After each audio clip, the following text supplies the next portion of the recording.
नमस्कार, स्वागत है आप सभी का आज के इस खास कार्यक्रम खास मुलाकात में। आज हमारे साथ स्टूडियो में मौजूद हैं श्रीमान रमेश चंद्र जी शर्मा, जो कि प्रदेश सभा के अंदर अभी महामंत्री के पद पर आसीन है। नमस्कार, स्वागत है आपका। नमस्कार। विश्व मोबाइल टुडे के सभी दर्शकों को मेरा हार्दिक नमन। हम आपके शुरुआती जीवन के बारे में जानना चाहेंगे। नरेश जी, मेरी प्राइमरी एजुकेशन गांव में ही रही, पांचवी कक्षा तक, जी। गांव ग्राम कपूरावाला में। उसके बाद में मेरी बाद की शिक्षा मिडिल स्कूल तोपखाना स्कूल से रही। हायर सेकेंडरी तक मैंने तोपखाना स्कूल से किया। उसके बाद में मैं पारिक महाविद्यालय में मैंने ग्रेजुएशन शुरू किया। जी। उसी दौरान चूंकि मेरे पास स्टेनोग्राफी थी इंग्लिश की, तो मुझे मेरी टाइप की स्पीड अच्छा होने के कारण, टाइप टेस्ट में चयनित होने के कारण शासन सचिवालय में कनिष्ठ लिपिक पद पर मेरा चयन हो गया। बहुत बढ़िया। और उसी दौरान मैंने 20 जुलाई 1976 को शासन सचिवालय में कनिष्ठ लिपिक के पद पर कार्य ज्वाइन किया। शासन सचिवालय में कार्य के दौरान मैं निष्ठा और लगन से काम करने की मेरी शुरू से ये चेष्टा रही। और फिर उसके उपरांत 1999 में तत्कालीन गवर्नर श्रीमान अंशुमान सिंह जी के कर कमलों से 26 जनवरी 1999 को स्टेट अवार्ड से मुझे नवाजा गया। बहुत बढ़िया। वो मेरे लिए एक बहुत बड़ी सफलता थी और उससे मेरे को काफी एनकरेजमेंट मिला कि राज्य सेवा अगर निष्ठा और लगन से की जाए तो सरकार उन कर्मचारियों को प्रोत्साहित करती है। सबसे बड़ी बात यह है कि हमारा जो परिवार, जिस समय मैं पढ़ाई कर रहा था उस समय अभावग्रस्त था, उतना पैसा वो होता नहीं था। और मेरी चेष्टा ये थी कि मैं भी कोई सेवा में चला जाऊं ताकि परिवार को आर्थिक रूप से संबल मिले। जी।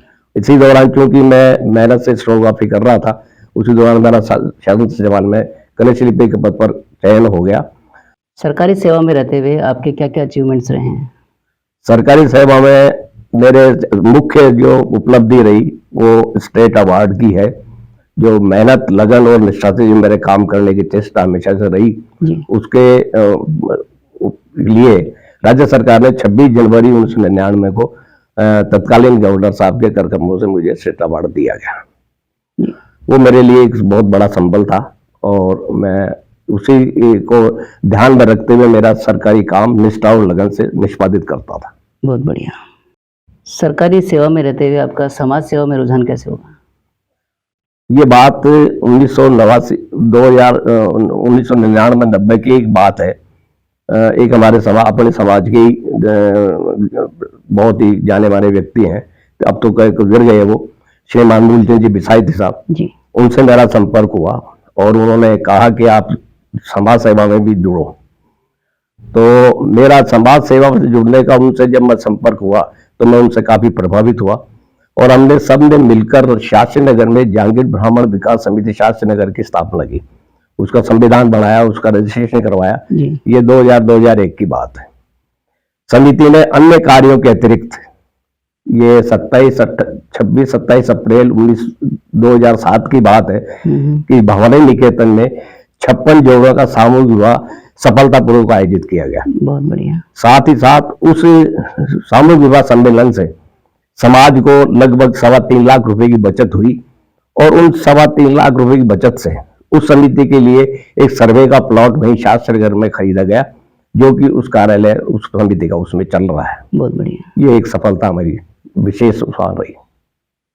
इसके अलावा भी कर्मचारी समिति में भी शायद आप, उसमें क्या उपलब्धियां रही हैं आपकी? मैं कर्मचारी समिति में 1 वर्ष तक बंधुत्व संदेश का एडिटिंग किया मैंने और उसके बाद में मैंने महामंत्री पद पर वहां रहा।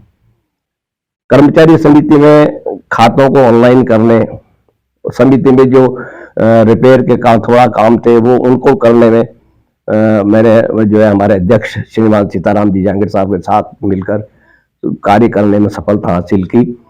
और समिति में जो है सदस्यों को जोड़ने के लिए जो भी प्रयास हो सकते थे वो किए। जी। समाज सेवा में आपके कार्यकाल में क्या क्या उपलब्धियां रही हैं? जहांगीर ब्राह्मण विकास समिति शास्त्री नगर के अलावा वर्ष 2017 से 2019 तक मैं अखिल भारतीय जहांगीर ब्राह्मण महासभा जिला सभा जयपुर में महामंत्री पद पर रहा और इस दौरान जिला सभा ने अन्य कार्यों के अतिरिक्त 11 लाख की एफडी बच्चों के लिए करवाई है, जिसमें एक ऐसा बैरियर हमने डाला है कि उसको मूल उस राशि को नहीं निकाला जा सकता, खाली उसकी ब्याज से बच्चों को जो है आर्थिक मदद और अन्य सहायता की जा सकती है। इसके अतिरिक्त अखिल भारतीय जागरण महासभा जिला सभा जयपुर ने बच्चों के लिए खेलों का आयोजन किया और अन्य संगठन को मजबूत करने के लिए कई कदम उठाए। उसके उपरांत मैं 2021 से प्रदेश सभा महामंत्री के पद पर मुझे ये जिम्मेदारी सौंपी गई और तब से मैं लगातार इस पद पर कार्य कर रहा हूँ। प्रदेश सभा ने एक हटकर काफी समाज विकास के लिए कार्य करने का बीड़ा उठाया है, जो लगातार जारी है। सरकारी सेवा के बाद में समाज सेवा के बाद में भी सुना है आपने राजनीतिक क्षेत्र में भागीदारी रखी, उसके बारे में आप कुछ प्रकाश डालिए। नरेश जी, मैं निवेदन करूं, जैसा कि मेरा पदस्थापन शासन सचिवालय में सीआईडी डिपार्टमेंट हुआ, उसमें अधिकतर नेता हुआ करते थे जी। और नेता अपने नेतागिरी में व्यस्त रहते थे और उनकी सीटों का काम हम निष्पादित करते थे। तो अर्ली एज में ही हमने डीलिंग वगैरह बहुत अच्छी तरह सीख ली थी और उनके जो राजनीतिक जीवन से का प्रभाव होते हुए वर्ष 1989 में हमारा चुनाव हुआ और हमारे जो है कैंडिडेट की जीत हुई और इत्तेफाक से उसी वर्ष केंद्र के समान वेतन देने के लिए कर्मचारियों की आम हड़ताल हुई जी। और मुझे भी 46 तक जेल में रहना पड़ा, लेकिन हमारी सबसे बड़ी उपलब्धि ये रही कि राज्य सरकार को केंद्र के समान वेतन देना पड़ा और वो हमारी एक सबसे बड़ी उपलब्धि थी। समाज के वर्तमान परिप्रेक्ष्य में आप क्या बदलाव देखना चाहेंगे? समाज के परिप्रेक्ष्य में सबसे बड़ा बदलाव तो यह है कि जो भावना समाज सेवा के लिए लोगों के दिलों में है, वो इस रूप में करें, निष्ठा, लगन और ईमानदारी से, दिखावा नहीं करें, वो तभी ये सच्ची समाज सेवा हो पाएगी। हालांकि जो भी समाज सेवा करने के लिए आगे आते हैं, उनको एक भावना होती है, चाहे वो उनका नाम हो या जो भी है, ये तो एक अलग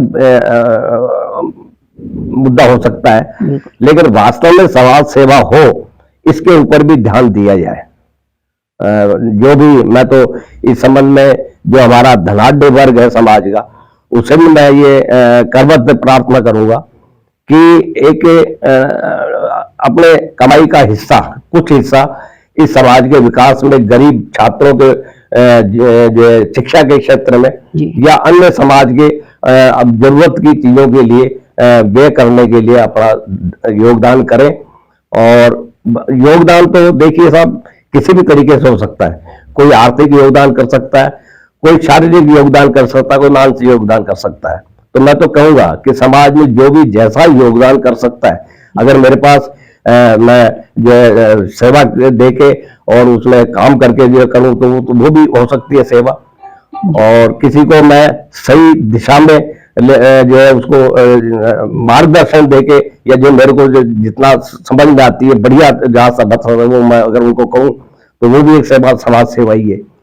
इसके लिए मैं तो यही प्रार्थना करूंगा समाज के सभी महानुभावों, मातृशक्तियों, युवाओं से कि इस समाज की सेवा के लिए एक ऐसा प्रण लें कि यह समाज तीव्र गति से इसका उत्थान हो सके और हमारा भी जागीर समाज एक अलग हटकर सामने आए।